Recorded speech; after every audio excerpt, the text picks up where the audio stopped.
ठीक है, तो क्विकली स्टार्ट करेंगे अपने चैप्टर नंबर 4। सबसे पहले इन्वेंट्रीज। छोटा सा चैप्टर है बट अच्छा चैप्टर है, मज़ा आएगा। तो सबसे पहले जो बेसिक कंसेप्ट्स कुछ जो है वो अपने डिस्कस कर लेंगे। तो इन्वेंट्री जो है वो इन्वेंट्री कितने टाइप की हो सकती है, तो फिर उसके लिए तो आपको जो है पहले तो दो बिजनेस के टाइप्स दिए गए हैं। तो सबसे पहला जो बिजनेस का टाइप दिया गया है आपको जो है वो ट्रेडिंग बिजनेस है। तो अगर आपका ट्रेडिंग का बिजनेस है, आप सिर्फ गुड्स परचेस करके बेच रहे हो, तो फिर उस केस में आपके जो है वो बिजनेस में एक ही टाइप की इन्वेंट्री होती है और उसको आप बोलते हो क्या, स्टॉक इन ट्रेड। मतलब आपने गुड्स परचेस करके लेके आए और उसको तुरंत जो है वो आपने बेच दिया। लेकिन अगर आपका मैन्युफैक्चरिंग बिजनेस है जो अपने फाइनल अकाउंट में भी पढ़ते हैं, तो फिर आपकी इन्वेंट्रीज जो है वो कितने टाइप की हो सकती है। तो फिर एक तो सबसे पहले रॉ मटेरियल होगा कि भाई आपको जो मैन्युफैक्चरिंग करना है, फिनिश गुड्स बनाना है, उसके लिए आप जो है रॉ मटेरियल परचेस करके लेके आते हो वो। दूसरा work in progress. Work in progress मतलब क्या है कि भाई 31 मार्च कट ऑफ डेट था आपका, उस टाइम आपने जो है वो कुछ काम आपने इन्वेंट्री पे कर दिया था और कुछ काम आपका बाकी था। तो जितना काम आपका हो चुका है उतना काम का आपको खर्चा जो है वो एज ऑन 31 मार्च बुक करना पड़ता है, उसको आप जो वर्क इन प्रोग्रेस बोलते हो। और फिर आखिरी में आता है फिनिश गुड्स। आपने जो है वो रॉ मटेरियल पे प्रोसेसिंग की और उसके बाद ये जो है वो बन के क्या निकल के आया, फिनिश गुड्स। फिनिश गुड्स के बाद आता है आपका loose tools, stores and spares. मतलब ये जो पाना पकड़ और वो सब होता है, इसकी बात हो रही है। तो ये इतने टाइप की आपकी जो है इन्वेंट्री हो सकती है। ठीक है, अब इन्वेंट्री क्या है, तो इन्वेंट्री मतलब assets held for sale in ordinary course of business, held in process of production for such sale, held in form of raw material. ठीक है, इसको बहुत ज़्यादा इंपॉर्टेंट नहीं है, एक बार आप रीड कर लेना। अब ये चीज़ जो है वो इंपॉर्टेंट है कि भाई इन्वेंट्री जो है वो वैल्यू होती है किस पे। तो inventory is valued at lower of cost और नेट रियलाइजेबल वैल्यू। अब कॉस्ट कैसे फाइंड आउट करना है तो उसके बारे में अपने जो है वो अभी थोड़ी देर में चर्चा करेंगे। पर नेट रियलाइजेबल वैल्यू क्या है कि भाई अगर आप आज इस इन्वेंट्री को मार्केट में बेचने जा रहे हो तो आपको कितने पैसे रियलाइज्ड होंगे, वो आपकी बन जाती है नेट रियलाइजेबल वैल्यू। बाकी इसकी डिटेल जो है वो चर्चा आप इंटर में पढ़ोगे AS2 में, अभी के लिए सिर्फ इतना काफ़ी है। तो कॉस्ट जो है वो क्या है, तो कॉस्ट के बारे में समझते हैं कि भाई cost formula for inventory valuations क्या क्या हो सकते हैं। तो एक तो है आपका हिस्टोरिकल कॉस्ट मेथड, ठीक है, और दूसरा है non historical cost method. Non historical cost method में एक ही चीज़ है, एडजस्टेड सेलिंग प्राइस। इसको हम बाद में पढ़ेंगे, पहले ये सारी चीज़ें आपने देख लेते हैं। अगर आपकी इन्वेंट्री नॉट ऑर्डिनरी है, मतलब क्या है, स्पेशलाइज्ड नेचर की अगर आपकी कोई इन्वेंट्री है, आपने स्पेशल ऑर्डर लेके कोई इन्वेंट्रीज बना रहे हो और वो बहुत ह्यूज वॉल्यूम में नहीं बन रहा है आपका, तो ऐसी अगर इन्वेंट्री है तो आप उसमें क्या करते हो, स्पेसिफिक आइडेंटिफिकेशन मेथड लगाते हो। लेकिन अगर आपकी इन्वेंट्री ऑर्डिनरी इंटरचेंजेबल है, मतलब आपकी बहुत वॉल्यूम में इन्वेंट्रीज आ रही है और रेगुलरली आती जा रही है और उसका आप daily day to day basis पे आपका टर्नओवर भी उसका बहुत ज़्यादा है, तो उस केस में आपके पास अलग अलग मेथड्स है, एक FIFO, LIFO, simple average and weighted average. इन सबको समझते हैं क्विकली। स्पेसिफिक आइडेंटिफिकेशन मेथड मतलब क्या, आप जो रेट है स्पेसिफाइड, आप रेट देखते हो और उसके बेसिस पे आप उसको जो है वैल्यू कर लेते हो, कुछ खास नहीं है। फर्स्ट इन फर्स्ट आउट जो है वो क्या है कि भाई आपकी जो पहले इन्वेंट्री आई, ऐसा ही माना जाएगा कि भाई जो पहले आया है वही पहले बार गया। तो इशू के टाइम आप जो है वो सबसे पहले जो आपकी इन्वेंट्री आई थी उसी को ही कंसिडर करोगे इशू के टाइम पे। लीफो में क्या है, जो सबसे लास्ट आया उसको आप जो है वो क्या करोगे, इशूड फर्स्ट मानोगे। जो सबसे लास्ट आया उसको आपको इशूड फर्स्ट मानना है। सिंपल एवरेज में क्या करते हो कि भाई आपकी जितने नंबर ऑफ प्राइजेज है, भाई 55 हो गया, 54 हो गया, 56 हो गया, 3 नंबर ऑफ प्राइजेज हो गए, इन सबको मैंने क्या कर दिया, टोटल कर दिया।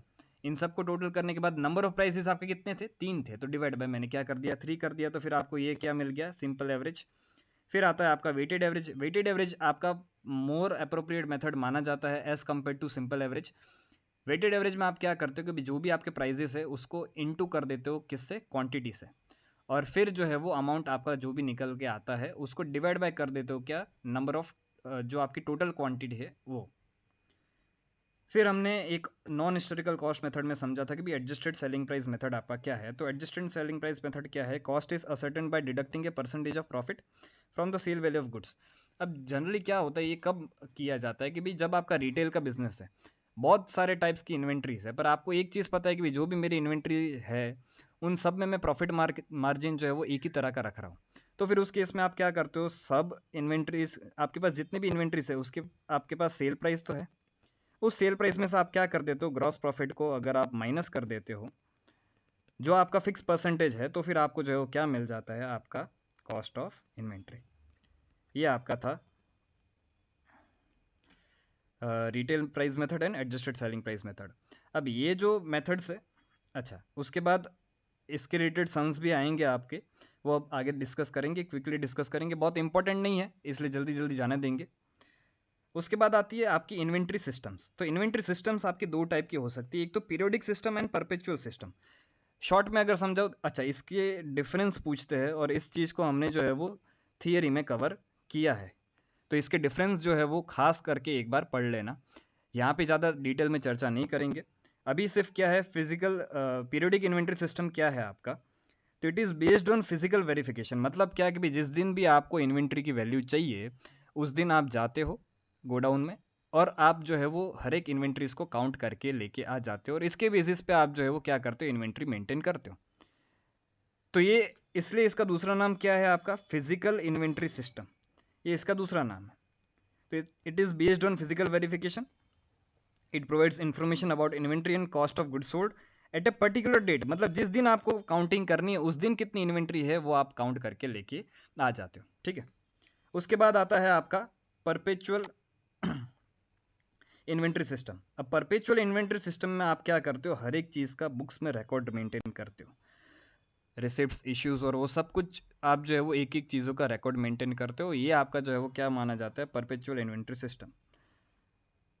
और ये जो है वो कंटिन्यूस इन्फॉर्मेशन प्रोवाइड करता है अबाउट द इन्वेंट्री। बाकी इसका डिफरेंस जो है वो खास करके पढ़ लेना। अब जो है अपने क्विकली आते हैं सम्स पे। तो ये फर्स्ट सम एकदम सिंपल है, इसको मैं यहाँ पे डिस्कस नहीं करूँगा, आप देखोगे तो भी आपको आइडिया आ जाएगा, ठीक है। तो अब जो है वो सीधा सेकंड सम पे आ जाते हैं। तो सेकंड सम में आप अगर आप देखोगे तो यहाँ पे सबसे पहले जो सेकंड सम हमें सॉल्व करना है वो यहाँ पे पहला सम हम जो सॉल्व करेंगे वो फीफो मेथड से ही सॉल्व करेंगे, और बाकी के जो है वो थर्ड सम में आपको LIFO, simple average method and weighted average method जो है वो ये तीनों भी डिस्कस आपका हो जाएगा, ठीक है। तो अब स्टार्ट करते हैं। तो क्वेश्चन नंबर 2 में क्या है कि भाई आपका ये जो दिया गया है ये सब कुछ, ये आपको परचेजेस दिए गए हैं कि भाई इन डेट को अपने जो है वो इतनी क्वांटिटीज परचेस करके आए और उस क्वांटिटी को हम कितने पर यूनिट रेट पे परचेस करके आए वो हमें दिया गया है। और हमें बोला क्या गया है कि भाई 1600 यूनिट्स जो है वो आपके इशू हुए हैं during the month of December, और वो भी कब तक, 18 दिसंबर को। तो हम अभी के लिए यही मानते हैं कि भाई 18 दिसंबर को ही आपका जो है वो क्या हुआ है, इशू हुआ है। और आपको पूछ रहे हैं भाई calculate the value of closing inventory. हमें पूछा क्या गया है कि भाई क्लोजिंग इन्वेंट्री आपका क्या है वो हमको कैलकुलेट करना है। तो देख रहे थे एकदम सिंपल है, फीफो मेथड से हम सॉल्व करेंगे। तो यहाँ पे सबसे पहले जो है वो आपका 900 क्वांटिटी आपने परचेस किया 50 के भाव में, वो यहाँ पे बैलेंस बन गया आपका, क्योंकि कुछ आपका जो है वो इश्यू तो हुआ नहीं है। 400 आपने परचेस किया 55 के भाव का, तो आपके पास टोटल 900 प्लस 400 अलग अलग भाव की इन्वेंट्री बच गई। फिर आपने 300 परचेस किया 55 के भाव के, तो इतने जो है वो आपको 1600 टोटल इन्वेंट्री आपकी जो है वो बैलेंस में आ गई। अब आप जो है वो 18 दिसंबर को क्या कर रहे हो, इशू कर रहे हो। तो इशू कर रहे हो तो 1600 यूनिट्स ही आप पूरे पूरे जितने आपके पास थे ना वो सारे के सारे आप जो है वो इशू कर दे रहे हो। अगर आप सारे यूनिट्स जो है वो इशू कर दे रहे हो तो फिर वो यहाँ पे आप जो है वो क्या कर दोगे, इशू साइड लिख दोगे और ये सारे ही जो है वो इसी रेट पे आपके इशू हो गए। अब उसके बाद आपने वापस जो है वो यहाँ पे क्या किया है, 19 दिसंबर एंड 28 दिसंबर को आपने परचेस किया है। तो वो आपने वापस यहाँ पे जो है वो 200 यूनिट्स आपने 60 वाले परचेस किए और 800 यूनिट्स आपने 47 वाले परचेस किए। तो ये आपका, अब आपको पूछा क्या गया था कि भाई आपको क्लोजिंग इन्वेंट्री कितना है आपका for the month end of December. End of December आपके पास इन्वेंट्री कितना बचा था, तो फिर आपके पास 200 यूनिट्स जो बचे थे वो 60 वाले बचे थे और 800 यूनिट्स बचे थे वो 47 वाले बचे थे। तो इतने आपकी जो है वो क्लोजिंग इन्वेंट्री थी, ठीक है। सिंपल था। तो आपको क्लोजिंग इन्वेंट्री की वैल्यू अगर फाइंड आउट करने तो इन दोनों को टोटल कर दोगे तो आपको क्या मिल जाएगा, क्लोजिंग इन्वेंट्री की वैल्यू मिल जाएगी। अब क्वेश्चन नंबर 3 पे चलते हैं। तो क्वेश्चन नंबर 3 जो है वो क्या बोल रहा है कि भाई यही सम को हम कंटिन्यू कर रहे हैं, ऊपर वाले सम को, और आपको डेट ऑफ इश्यूज अब अलग अलग दिए हैं। टोटल 1600 यूनिट्स ही इशू हो रहा है, इधर भी आपके 1600 यूनिट्स इशू हो रहे थे, इधर भी आपके 1600 यूनिट्स इशू हो रहे हैं। जस्ट यहाँ पे डेट ऑफ इशू जो है वो आपका चेंज हो जा रहा है, और आपको पूछा क्या गया है कि आपको अलग अलग तरीके से करना है। सबसे पहले लीफो करना है, उसके बाद सिंपल एवरेज और उसके बाद वेटेड एवरेज। इतने तरीके से हमें जो है वो सम देखना है। तो एक बार क्विकली जो है वो गो थ्रू कर लेते हैं। अब यहाँ पे एक चीज़ हमें पहले ये मार्क कर लेनी पड़ेगी कि भाई यहाँ पे जो आपका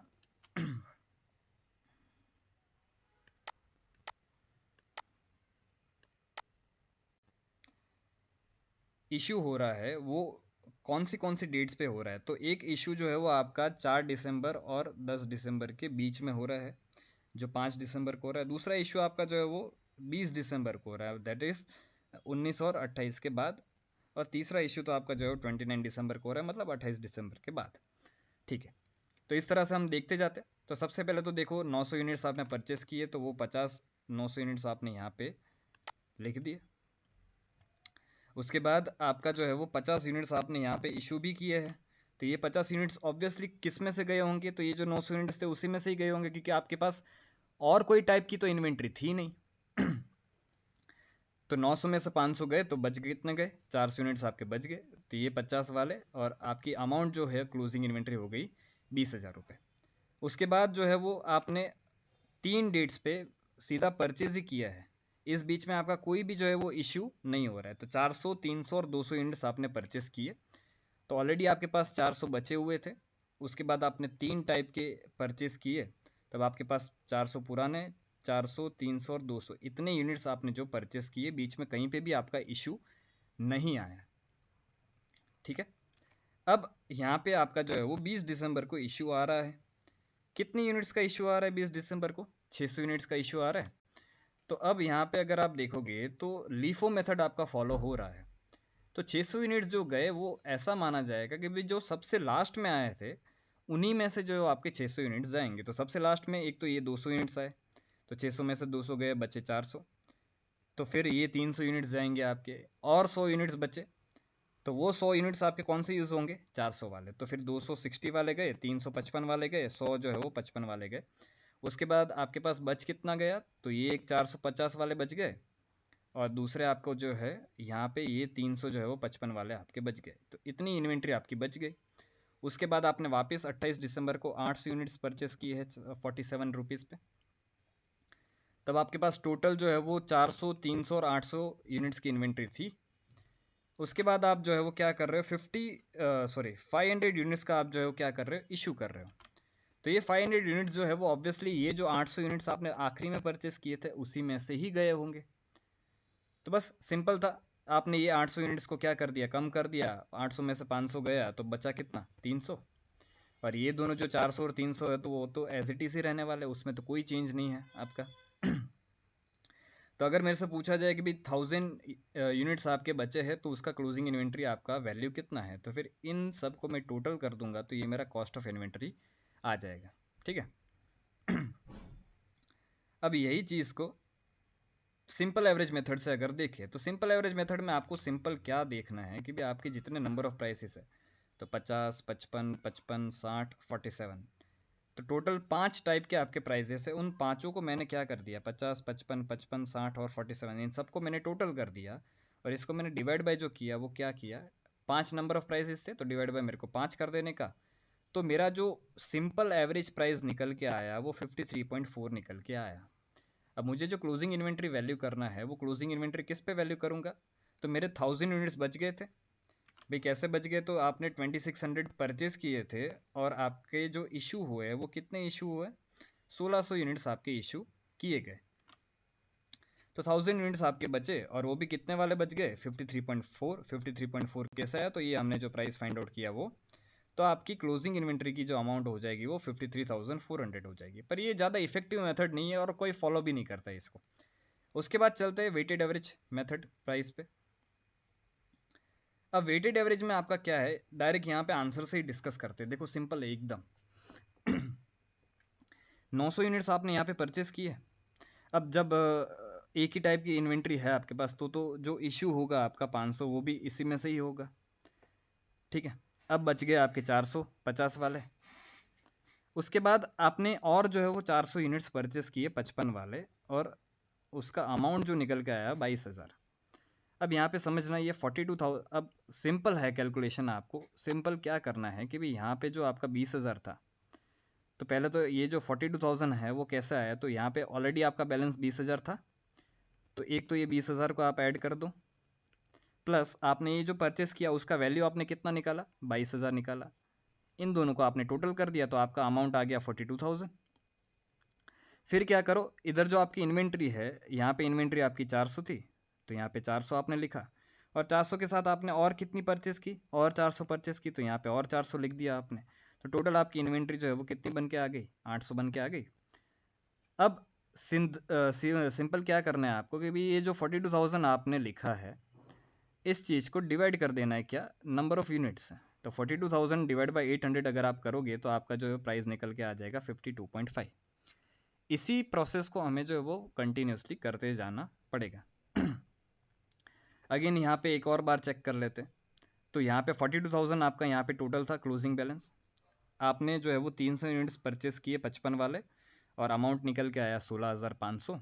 तो यहाँ पे मैंने क्या किया, 42,000 प्लस 16,500, और यहाँ पे 800 आपके यूनिट्स ऑलरेडी थे, उसमें आपने और कितने परचेस किए, 300 परचेस किए, तो यहाँ पे हो गया 800 प्लस 300, तो ये 1100 यूनिट्स हो गए। अब 58,500 डिवाइड बाय 1100 अगर आप कर दोगे तो आपका वेटेड एवरेज प्राइस जो है वो कितना निकल के आ जाएगा, 53.18।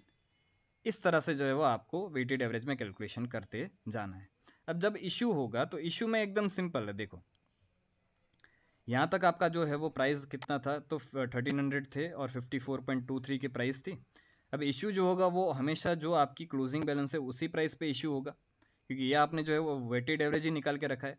और इशू के बाद भी जब तक कोई दूसरा टाइप का परचेज नहीं हो जाता तब तक आपका ये रेट जो है वो चेंज नहीं होगा, क्योंकि सेम प्रपोर्शन में सब कुछ जा रहा है भाई। 1300 यूनिट में से 600 यूनिट्स गए और इसी प्राइस पे जा रहे हैं, तो क्या मेरा कोई भी जो है वो वेटेड एवरेज प्राइस में चेंज आएगा, नहीं आएगा।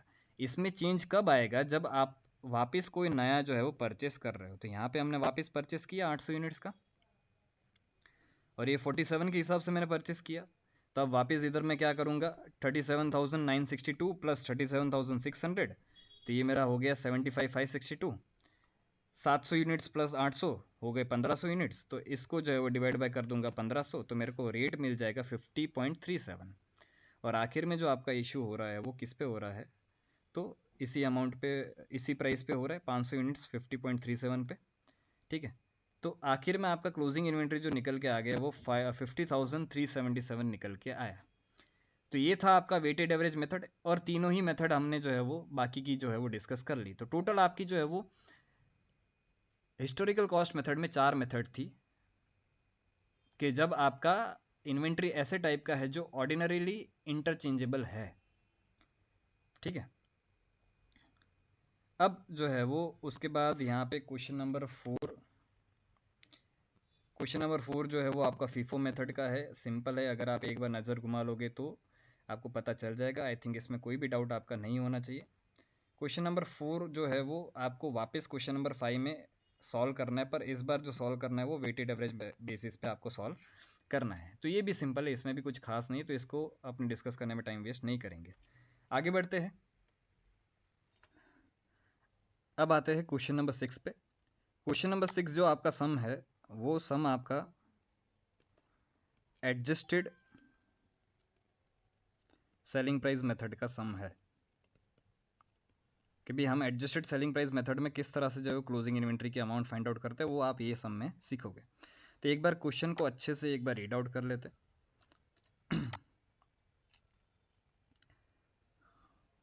तो सबसे पहले, measures XYZ are in retail business, following information are obtained from the records for the year ended 31 March 2022। Goods received from suppliers, मतलब ये आपको क्या दिया गया है, ये आपको दिया गया है परचेस। क्योंकि आपने परचेस कितना किया है, तो 15,75,500 का आपने परचेस किया है। बट यहाँ पे नीचे लिखा हुआ है कि भाई क्या, subject to trade discount and taxes. और नीचे इन्फॉर्मेशन अगर आप देखोगे तो ट्रेड डिस्काउंट आपका जो है वो 3% है, और GST आपका जो लगा है वो कितना लगा है, 11% लगा है। हमें एक चीज़ पता है कि भाई ट्रेड डिस्काउंट को अपने जो बुक्स ऑफ अकाउंट में कहीं पे भी रिकॉर्ड नहीं करते हैं, बट GST की जब बात आती है तो GST तो हमारा बुक्स ऑफ अकाउंट में रिकॉर्ड ऑब्वियसली होता ही है। और नीचे आपको जो है वो क्या दिए गए हैं, पैकेजिंग एंड ट्रांसपोर्टेशन चार्जेस आपको यहाँ पे दिए गए हैं, जो आपके 87,500 है। उसके बाद सेल्स ड्यूरिंग द ईयर आपको दिया गया है कितना, 22,45,500।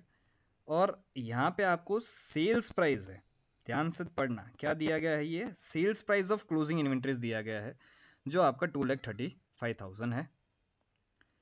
हमें क्या करना है कि find out non historical cost of inventory. Non historical cost of inventory मतलब आपका एडजस्टेड सेलिंग प्राइस मेथड। तो एडजस्टेड सेलिंग प्राइस मेथड आपको यूज करना है और आपको क्लोजिंग इन्वेंट्री फाइंड आउट करना है। अब एकदम सिंपल है। सबसे पहला काम हमारा ये होगा कि भाई हम जो है वो क्या करेंगे,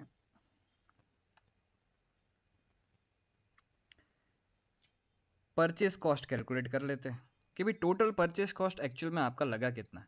तो यहाँ पे अगर आप देखोगे 15,75,500 हमारा बेसिक परचेस कॉस्ट था, तो वो हमने यहाँ पे लिख दिया। उसके बाद इसके ऊपर ही आपका 3% ट्रेड डिस्काउंट कैलकुलेट किया जाएगा, ठीक है। तो ट्रेड डिस्काउंट आप जो है 47,265 यहाँ से माइनस कर दोगे, क्योंकि उतना आपको जो है वो कम पे करना पड़ेगा। तो अब आपका निकल के आ गया 15,28,235। उसके बाद जीएसटी का अमाउंट जो है वो हम क्या करते हैं कि भी जीएसटी हमें उनको पे करना पड़ता है। और हमें जर्नल एंट्री वाले चैप्टर में भी सीखा था कि भी ट्रेड डिस्काउंट माइनस करने के बाद जो फिगर आता है उसके ऊपर ही हम जो है जीएसटी कैलकुलेट करते हैं। तो जीएसटी जो आपका कैलकुलेट किया जाएगा 11%, वो आपका 15,28,235 पे ही कैलकुलेट किया जाएगा, जो आपका आता है 1,68,105, ठीक है। उसके बाद आपका कुछ पैकिंग एंड ट्रांसपोर्टेशन चार्जेस भी हुआ था, ये आपका जो है वो क्या है, डायरेक्ट एक्सपेंस है। तो इसको आप अलग भी बता सकते हो, पर हम अभी के लिए क्या कर रहे हैं कि भी जो आपका परचेस कॉस्ट है उसी में ही 87,500 को ऐड कर देते हैं। तो इस तरह से आपको टोटल परचेस कॉस्ट निकल गया कि भाई अभी के लिए समझ लो कि भाई अगर हमने 1000 यूनिट्स परचेस किए हैं, जस्ट फॉर एग्जांपल क्वेश्चन में ये चीज़ कहीं पे भी नहीं बोला गया है कि भाई अगर हमने 1000 यूनिट्स परचेस किए हैं, तो ये 1000 यूनिट्स को परचेस करने का जो टोटल कॉस्ट है वो कितना है, तो 17,83,840 आपका टोटल कॉस्ट है। अब यहाँ पे समझना, आपको जो क्लोजिंग स्टॉक दिया गया है, हमें फाइंड आउट क्या करना है, क्लोजिंग स्टॉक ही फाइंड आउट करना है। वैसे हमारे पास क्लोजिंग स्टॉक दिया गया है 2,35,000 दिया गया है, पर इस ये तो क्या है, आपका सेलिंग प्राइस है। और क्लोजिंग स्टॉक तो हमें किस पे चाहिए, कॉस्ट पे चाहिए ना। और वो भी कॉस्ट कैसे फाइंड आउट करना है, एडजस्टेड सेलिंग प्राइस मेथड से ही फाइंड आउट करना है हमें। तो अब कैसे फाइंड आउट करेंगे समझना, तो उसके लिए हम यहाँ पे थोड़ा सा ट्रेडिंग अकाउंट में आ जाते हैं। अभी के लिए आपका ओपनिंग स्टॉक जो है वो 0 है। परचेस कॉस्ट अभी थोड़ी देर पहले ही हमने जो फाइंड आउट किया है, यहाँ पे आप देखोगे तो यही परचेस कॉस्ट जो है वो आपका 17,83,840 हमने यहाँ पे लिख दिया। और अभी के लिए हम यहाँ पे समझते हैं कि भाई ये जो परचेस कॉस्ट है वो आपका लेट से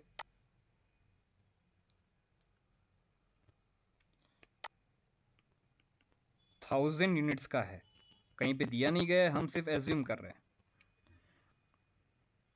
और लेट से ये जो सेल्स आपको दे रहे हैं कि भाई ये जो हमने 1000 यूनिट्स परचेस किए थे उसमें से 800 यूनिट्स हमारे बिक गए। ये सब एग्जांपल सिर्फ समझाने के लिए ले रहा हूँ, कहीं पे भी दिया नहीं गया है 800 यूनिट्स एंड 1000 यूनिट। तो अगर 1000 में से 800 यूनिट्स आपके चले गए तो क्लोजिंग स्टॉक बचा कितना होगा, 200 यूनिट्स का बचा होगा ना। पर हमें यहाँ पे क्लोजिंग स्टॉक जो है वो फाइंड आउट करना है। अब अगर मेरे पास यहाँ पे जीपी दे दिया गया होता, मेरे को अगर मेरे को यहाँ पे ग्रॉस प्रॉफिट दे देते, ये फिगर मैं लिख देता, तो फिर मेरे को यहाँ पे बैलेंसिंग फिगर जो है वो क्लोजिंग स्टॉक मिल जाता। पर मेरे को यहाँ पे जो ग्रॉस प्रॉफिट भी तो नहीं दिया गया है और क्लोजिंग स्टॉक भी नहीं दिया गया है, दो फिगर मेरे पास मिसिंग है। तो मेरे को कैसे फाइंड आउट करना है, सिंपल है समझना। अभी के लिए आप ऐसा एज्यूम कर रहे हो कि भाई ये जो 200 यूनिट्स आपके क्लोजिंग स्टॉक में बच गए थे, जो 200 यूनिट्स आपके बच गए थे, वो आप जो है वो अभी के लिए ऐसा मान रहे हो कि भाई ये 200 यूनिट आपके बचे थे उसको आप 0 यूनिट्स कर दो। मतलब क्या कि आपने एज्यूम कर दिया कि भाई क्लोजिंग स्टॉक कुछ बचा ही नहीं है, सारे ही सारे जो है वो आपके यूनिट्स जो है वो बिक गए। अब अगर आप देखोगे तो हमारे पास क्या क्लोजिंग स्टॉक जो था आपका, उसका सेलिंग प्राइस है जो 2,35,000 है। तो अगर ये 200 यूनिट हमने बेचे होते तो हमने कितने में बेचे होते, तो 2,35,000 में ही बेचे होते। तो अब मैं क्या करूँगा, यहाँ पे सेल्स जो है वो 1000 यूनिट्स का बता दूंगा। और सेल्स 1000 यूनिट्स का अगर मेरे को बताना है तो इसमें मुझे जो है वो ऐड करना पड़ेगा 2,35,000 जो सेल वैल्यू है किस चीज़ का, क्लोजिंग स्टॉक का। तो अगर इसको मैं ऐड करूँगा तो आपका जो सेल्स निकल के आएगा, यहाँ पे हमने लिखा ही हुआ है 24,80,500। तो यहाँ पे आपका सेल जो है वो निकल के आ जाएगा 24,80,500। अब मुझे एक चीज़ बताओ, क्या आपके पास टोटल सेल्स है? क्लोजिंग स्टॉक तो आपका क्या आ गया, ज़ीरो आ गया। अब मेरे पास सेल्स की वैल्यू भी है, क्लोजिंग स्टॉक की भी वैल्यू है। क्लोजिंग स्टॉक ज़ीरो कैसा है? हमने एज्यूम कर लिया कि भी जितना भी क्लोजिंग स्टॉक था वो सब कुछ बिक गया। तो अब आपके पास परचेज कॉस्ट जो भी है और दूसरा कोई डायरेक्ट एक्सपेंस है नहीं, तो फिर क्या हमें बैलेंसिंग फिगर जो है वो ग्रॉस प्रॉफिट मिल सकता है? बिल्कुल मिल सकता है। क्लोजिंग स्टॉक तो हमने ज़ीरो मान लिया और उसको हमने क्या मान लिया, सेल्स हो गया, ऐसा मान लिया। तो अभी आपका बैलेंसिंग फिगर आपको जो क्लोजिंग स्टॉक मिलेगा वो 6,96,660 मिल जाएगा बस। तो ग्रॉस प्रॉफिट मिल गया, तो उससे हमें जो क्या मिल जाएगा, ग्रॉस प्रॉफिट का परसेंटेज मिल जाएगा। तो अब वापस यहाँ पे आंसर पे आ जाते। फॉर्मेट हमारा जो है वो इस तरह से रहेगा। ट्रेडिंग अकाउंट से भी आप सॉल्व कर सकते हो, ऐसी कोई प्रॉब्लम नहीं है। तो ये आपका प्रॉफिट निकल के आया, ग्रॉस प्रॉफिट। अब ये जो प्रॉफिट है वो इस अमाउंट पे नहीं है, 22,45,500 पे नहीं है। ये जो ग्रॉस प्रॉफिट है वो आपका 24,80,500 पे है, जो आपका क्लोजिंग स्टॉक का भी इंक्लूजन इसमें हो गया। तो अब यहाँ पे ग्रॉस प्रॉफिट का रेशियो आपने फाइंड आउट किया, तो ये आपका प्रॉफिट जो आया था उसको आपने डिवाइड कर दिया 24,80,500 से, तो आपका परसेंटेज निकल के आ गया 28.09%। अब काम मेरा सिंपल हो गया कि भाई मेरे पास selling value of closing stock है क्या, sale price of closing stock मेरे पास है। और हमने एडजस्टेड सेलिंग प्राइस मेथड आगे भी डिस्कस किया था, उसमें हमने क्या सीखा था कि भी जो भी आपका सेल्स प्राइस होता है उसमें से आप जीपी का परसेंटेज जो है वो क्या कर देते हो, माइनस कर देते हो। तो यहाँ से आपने जो है वो 235 में से ग्रॉस प्रॉफिट 28.09% से अगर माइनस कर दे, तो फिर आपका जो है कॉस्ट ऑफ क्लोजिंग स्टॉक बच जाएगा 1,68,989। राउंड ऑफ में थोड़ा डिफरेंस हो सकता है। तो ये था आपका जो है closing stock as per adjusted selling price method. उसके बाद हमने जो है वो क्वेश्चन नंबर 6 देख लिया। क्वेश्चन नंबर 7 जो है वो सेम टू सेम जो है वो क्वेश्चन नंबर 6 जैसा ही है, तो इसको मैं वापस रिपीट नहीं करवाऊंगा, आप देख लोगे, बिल्कुल आपको अच्छे से समझ में आ जाएगा। ठीक है, तो हमने जो है वो अलग अलग वैल्यूएशन टेक्निक्स देख ली क्लोजिंग स्टॉक के कॉस्ट निकालने की। ठीक है, अब जो है वो अपने आते हैं ascertaining of stock when stock of different date is given. जब आपको दूसरी कोई डेट का स्टॉक दिया गया हो और आपको कोई और डेट का स्टॉक फाइंड आउट करना है, तब आप जो है वो किस तरह से क्लोजिंग स्टॉक फाइंड आउट करोगे। तो सबसे पहला टॉपिक जो आपका आता है वो क्या आता है कि भाई calculation of closing stock when value of opening inventory.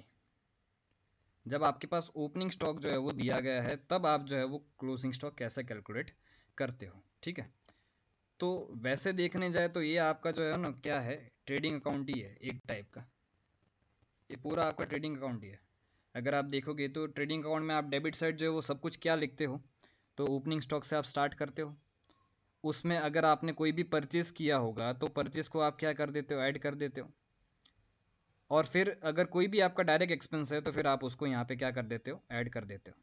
तो जैसा आपका ट्रेडिंग अकाउंट होता है उसी तरह सिर्फ ग्रॉस प्रॉफिट आप यहाँ पे नहीं लिखते हो। ठीक है, और फिर जो है वो क्रेडिट साइड आप क्या बताते हो, तो आप क्रेडिट साइड सेल्स बताते हो। यहाँ पे हमने सिर्फ जो है वो क्या बता दिया है, कॉस्ट ऑफ गुड्स सोल्ड बता दिया है। तो ये आपका फॉर्मेट रहेगा कैलकुलेशन करने का। और यहाँ पे हम जो इंस्टीट्यूट से थोड़ा सा अलग फॉर्मेट फॉलो करते हैं कि भाई हम जो है वो normal stock and abnormal stock दोनों को जो है वो अलग करके बताते हैं। ठीक है,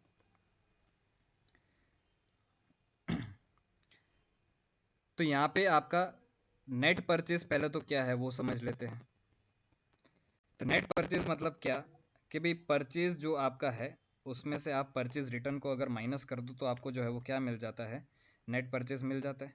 ठीक है, फिर नेट सेल्स आपका क्या है, तो सेल्स में से आप जो है वो सेल्स रिटर्न को अगर माइनस कर दो तो आपको क्या मिल जाता है, सेल्स रिटर्न मिल जाता है। Generally percentage of profit is not same on the abnormal items, hence they are calculated separately. पे सीधी बात है कि भी अगर कोई गुड्स में खराबी आ गई है तो जो आप एकदम अच्छे गुड्स जो है उसको जो प्राइस पे बेच रहे हो वही प्राइस पे आप जो खराब गुड्स को नहीं बेच पाओगे। तो जनरली जो है प्रॉफिट का परसेंटेज आप एबनॉर्मल गुड्स पे अप्लाई नहीं कर सकते, इसलिए हम क्या करते हैं, एबनॉर्मल गुड्स को अलग करके रख देते हैं। ठीक है। अब यहाँ पे क्या है, सबसे पहले ओपनिंग स्टॉक आपको हमने ये चीज़ देख ली। ओपनिंग स्टॉक जहाँ जहाँ से भी गुड्स आपके आ रहे हैं वो सारी चीज़ें आप यहाँ पे पहले एक बार के लिए लिख दोगे। अच्छा, ये कौन सी मेथड कर रहा है कि भी जब आपको ओपनिंग स्टॉक दिया गया हो और हमें क्लोजिंग स्टॉक फाइंड आउट करना हो, तो उस केस में आपका जो है वो सबसे पहले नेट परचेज, मतलब purchase minus purchase return, direct expense, ये सब कुछ आपका ऐड हो जाएगा। और यहाँ पे आप माइनस जो करोगे ना वो खास ध्यान रखना, क्या माइनस करते हो, कॉस्ट ऑफ गुड्स सोल्ड। अब cost of goods sold find कैसे करते हो, तो cost of goods sold that is net sales आपका जो भी है उसमें से आप प्रॉफिट का परसेंटेज जो भी है उसको आप माइनस कर देते हो, तो आपको क्या मिल जाता है, कॉस्ट ऑफ गुड्स सोल्ड मिल जाता है। अब value of closing stock find out करना है, तो मैंने क्या कर दिया, जहाँ जहाँ से स्टॉक आया था उन सबको ऐड कर दिया, मतलब ये टोटल ऑफ ए लिख दिया। जहाँ जहाँ पे भी आपका गुड्स जो है वो गया उसको यहाँ पे मैंने माइनस कर दिया, मतलब ये टोटल ऑफ बी हो गया। तो वैल्यू ऑफ क्लोजिंग स्टॉक वो हो जाएगा आपका total of A minus total of B. Clear. उसके बाद इस पे जो है वो अपने बाद में आते हैं, पहले इसके रिलेटेड एक आध सम जो है वो हम सॉल्व करेंगे। ठीक है, तो सबसे पहले ये वाला क्वेश्चन नंबर 8 अगर हम देखें, एक बार अच्छे से पढ़ते पूरा question. From the following particulars ascertain the value of inventories as on 31 March 2022। तो आपको सबसे पहले 1 अप्रैल 2021 ये डेट की इन्वेंट्री आपको ऑलरेडी दी गई है। अगर ये डेट की इन्वेंट्री दी गई मतलब ये कौन सी डेट है आपकी, ओपनिंग इन्वेंट्री की डेट है ये। तो ओपनिंग इन्वेंट्री आपको जो है वो दिया गया है 1,42,500। उसके बाद जो है वो आपको ड्यूरिंग द ईयर आपने परचेज टोटल कितना किया वो भी दिया गया है। मैन्युफैक्चरिंग एक्सपेंस आपका जो है वो डायरेक्ट एक्सपेंस है, तो इसको हम जो है वो क्या करते हैं, फॉर्मेट के हिसाब से इसको भी हम ऐड करेंगे। Selling expense, admin expense and financial charges, ये सब कुछ जो है वो आपके इनडायरेक्ट एक्सपेंसेस है, तो इसको हम यहाँ पे कंसिडरेशन में नहीं लेंगे। ठीक है, और आखिरी में आपको क्या दिया गया है, सेल्स दिया गया है। अब नीचे क्या बोल रहे हैं, at the time of valuing inventory as on 31st March 2021, a sum of rupees 17,500 was written off on a particular item which was originally purchased for rupees 50,000 and was sold during the year for rupees 45,000। मतलब क्या कि भाई आपने ये जो 1,42,500 आपने बता के रखा है, इस 1,42,000 में क्या था कि भाई हमारा एक 50,000 का ओरिजिनल परचेस था। ये ओरिजिनल परचेस था कि हमने 50,000 का एक गुड्स परचेस किया था, उसमें से हमने कुछ अमाउंट राइट ऑफ करके उसको हम लेके आ गए थे अपनी एनआरवी पे, जो आपका निकल के आ जाता है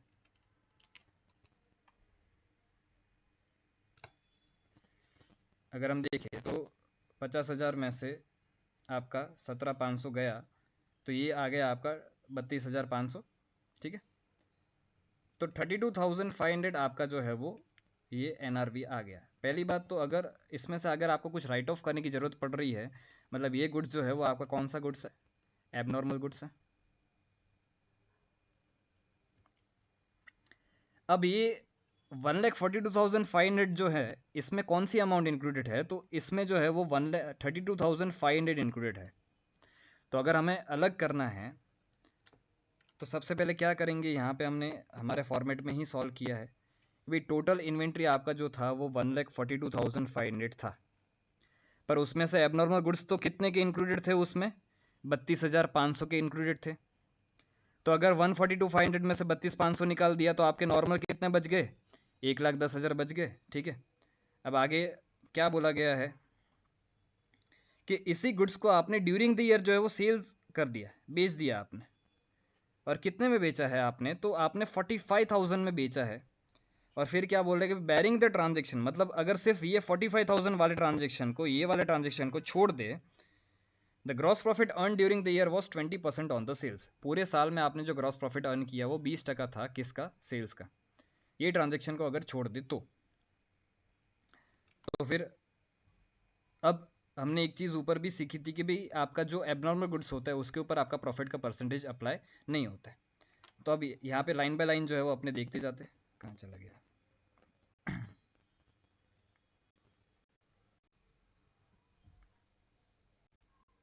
ठीक है। तो सबसे पहले आपके पास ओपनिंग स्टॉक था 1,42,500, तो हमारा फॉर्मेट स्टार्ट करते, ओपनिंग इन्वेंट्री हमने यहाँ पे लिख दिया 142,500 और इसका बाइफर्केशन भी कर दिया, नॉर्मल वाला अलग कर दिया, एबनॉर्मल वाला अलग कर दिया। फिर आपने ड्यूरिंग द ईयर जो है 7,62,500 का परचेस किया, तो हमें पता है कि परचेस हम यहाँ पे क्या करते हैं, ऐड कर देते।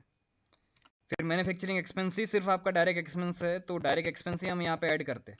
तो 150 का जो आपका मैन्युफैक्चरिंग एक्सपेंस है वो यहाँ पे आप ऐड कर दोगे, तो आपका टोटल ऑफ ए निकल के आ गया।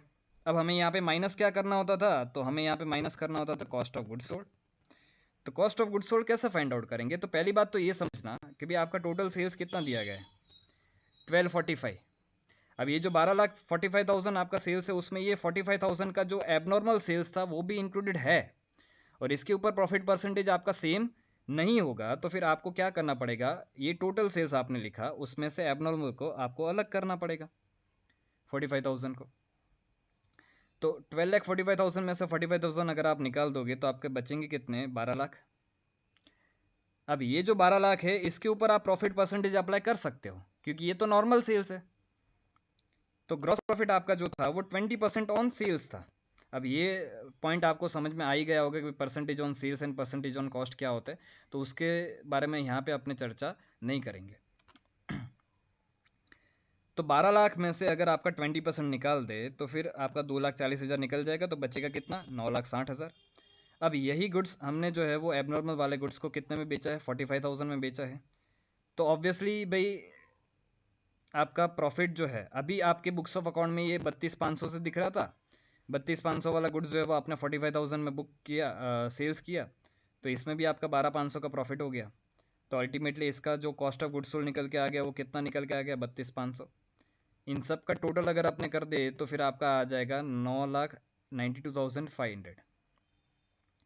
क्लोजिंग इन्वेंट्री हमें फाइंड आउट करना था, तो सिंपल है कि भी 10,55,000 था, उसमें से 9,92,500 माइनस कर देंगे, तो फिर आपको जो है वो 62,500 मिल जाएगा इन्वेंट्री एज ऑन 31 मार्च 2022। ये तो हमने जो सम किया वो सीधा सीधा जाने वाला सम किया, कि अगर हमें ओपनिंग से जो है वो क्लोजिंग फाइंड आउट करना है तो फिर किस तरह से करना है, तो वो इस तरह से आपका किया जाएगा। क्वेश्चन नंबर 9 जो है वो सेम टू सेम है, कौन से जैसा, क्वेश्चन नंबर 8 जैसा, तो उसको हम वापस डिस्कस नहीं करेंगे, आप एक बार देख लेना, ठीक है। अब चलते हैं क्वेश्चन नंबर 10 पे। क्वेश्चन नंबर 10 समझने से पहले हमें जो है, हम जो आखिरी में ये जो छोड़ के आए थे ऊपर, उसको एक बार समझ लेते हैं। अब कभी कभी क्या होता है कि हमें ये चीज़ पता है कि भी 31 मार्च 2000 जो भी डेट आती है आपकी ईयर एंड की क्लोजिंग डेट जो भी होती है, उस टाइम पे आप जो है वो क्या करते हो कि भाई आप कट ऑफ डेट उसको मान के उस दिन की आप जो है वो क्लोजिंग इन्वेंट्री फाइंड आउट करते हो। अब ऐसा हो सकता है कि भाई आप 31 मार्च को कोई अनअवॉइडेबल सर्कमटेंसेस की वजह से इन्वेंट्री की टेकिंग आप नहीं कर पाए, मतलब इन्वेंट्री आप फाइंड आउट नहीं कर पाए, आपने फिजिकल वेरिफिकेशन या उस दिन कैलकुलेशन आपने नहीं किया, और ये जो कैलकुलेशन है वो लेट्स से ऐसा समझते हैं कि भाई यहाँ पे एग्जांपल लेके समझते हैं कि यहाँ पे जो है वो 31 मार्च आपका आया था, इस दिन आप जो है वो काउंटिंग नहीं कर पाए। अब आपकी काउंटिंग जो है वो कंप्लीट हो रही है, कब हो रही है, 10 अप्रैल को आपकी काउंटिंग कंप्लीट हो रही है। अब अगर 10 अप्रैल को आपकी काउंटिंग कंप्लीट हो रही है तो हमें तो जो है वो इस दिन का स्टॉक पता है, पर हमें तो फाइंड आउट कौन सा करना है, 31 मार्च का स्टॉक फाइंड आउट करना है। तो उसमें सिंपल चीज़ ये है कि भी इस दिन से लेके इस दिन तक जितने भी स्टॉक में एडिशन हुए हैं, एडिशन हुआ है मतलब जितने भी आपके परचेज हुए हैं उसको हमें क्या करना पड़ेगा, निकालना पड़ेगा, क्योंकि वो चीज़ यहाँ पे तो नहीं होगी जो इसमें इंक्लूडेड है। अब जब मैं परचेज की बात कर रहा हूँ तो उसके साथ साथ आपका एक और चीज़ आ जाता है, क्या, डायरेक्ट एक्सपेंस। तो इन दोनों ही चीज़ों को हमें क्या करना है, माइनस करना है।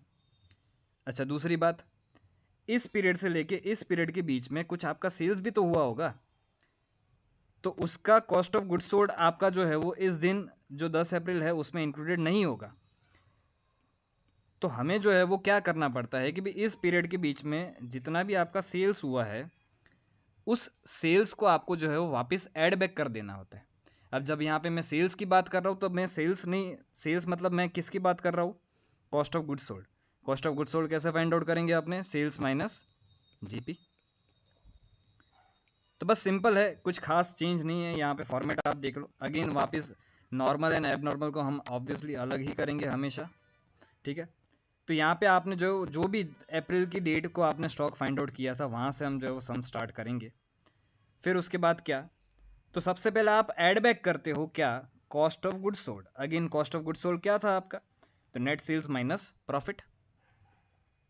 और लेस क्या करते हो कि भी इस बीच में जितने भी आपके एडिशंस हुए थे, भी परचेज आपने जितना भी किया था, प्लस आपके उसके रिलेटेड जो भी डायरेक्ट एक्सपेंस है उनको आप जो क्या कर देते हो, लेस कर देते हो। तो फिर आपको जो स्टॉक मिल जाता है एज ऑन 31 मार्च, ठीक है।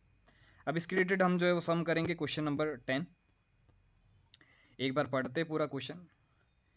ए trader prepare his accounts on 31 March each year due to some unavoidable reason no stock taking could be possible till 15 April. मतलब आपने स्टॉक की काउंटिंग जो की है वो कब की है, 15 अप्रैल को की है, ठीक है।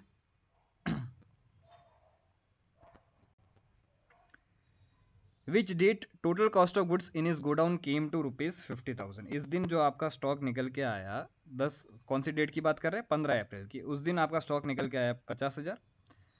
और 31 मार्च से लेके 15 अप्रैल के बीच में जो भी ट्रांजेक्शन्स हुए उसकी डिटेल्स हमें दी गई है। तो वन बाय वन देखते जाते हैं। सबसे पहले तो आपको सेल्स दिया गया है 41,000। उसके बाद आपको परचेज दिया गया है कि भाई इस पीरियड में आपने इतना परचेज किया। अब वो कैश परचेज है, क्रेडिट परचेज है, उससे हमें कुछ भी फर्क नहीं पड़ता है। अच्छा, कुछ आपका सेल्स रिटर्न भी हुआ है, तो नेट सेल्स जब अपने फाइंड आउट करते तब अपने सेल्स में से सेल्स रिटर्न को माइनस कर देंगे। फिर क्या बोल रहे हैं तो पहले तो इसका इफेक्ट एक बार देख लेते हैं, फिर ये पॉइंट को डिस्कस करते, क्वेश्चन पॉइंट 4 को। तो सेल्स जो है आपका यहाँ पे कैसे दिखेगा, क्वेश्चन नंबर 10 के आंसर पे आते हैं। आपने सम जो स्टार्ट किया वो सबसे पहले 15 अप्रैल को जो आपने स्टॉक की अमाउंट फाइंड आउट की, 15 अप्रैल को वो आपने 50,000 फाइंड आउट की, वहाँ से आपका जो है सम स्टार्ट हुआ। अब यहाँ पे आप जो है वो ऐड क्या क्या करोगे, तो हमने देखा था कि भी नेट सेल्स आप ऐड करोगे, तो ये आपका नेट सेल्स है। अब नेट सेल्स फाइंड आउट कैसे करना है समझना।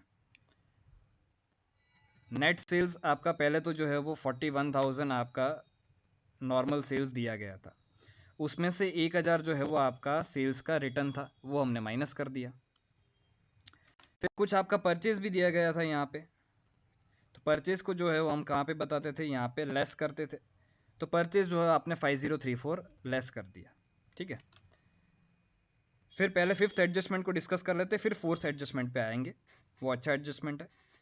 फिफ्थ एडजस्टमेंट क्या बोलता है कि आपके पास 8,000 के गुड्स जो है वो आए थे कंजाइनमेंट बेसिस पे। अच्छा, अगर आपके पास गुड्स आए थे तो आपको गुड्स भेजे किसने होंगे, कंजाइनर ने भेजे होंगे। तो आप तो क्या बन गए, आप बन गए कंजाइनी, आप कंजाइनी बन गए। तो कंजाइनी जो होता है वो कभी भी अपने बुक्स ऑफ अकाउंट में स्टॉक नहीं बताता है, हमेशा कंजाइनर जो होता है वही अपने बुक्स ऑफ अकाउंट में स्टॉक बताता है। अब जब 15 अप्रैल को आपने काउंटिंग की होगी तब आपने ये वाले जो कंजाइनमेंट वाले गुड्स थे उसको भी तो कंसीडर कर लिया होगा ना। पर ये पहले तो 8,000 आपको मार्च में मिले थे। अब 8,000 मार्च में मिले थे तो 8,000 में से आपके पहले जो है वो मार्च में तो कितने बिक गए, 50% तो पहले ही बिक गए। और जो है वो 20% आपके और कब बिक गए, ये जो आपका 15 अप्रैल के टाइम था तब 15 अप्रैल तक इतने बिक गए। तो टोटल 8,000 में से आपके 70% गुड्स जो है वो बिक चुके हैं। तो अगर 8,000 में से 70% निकाल दूं मैं तो 30% बचा।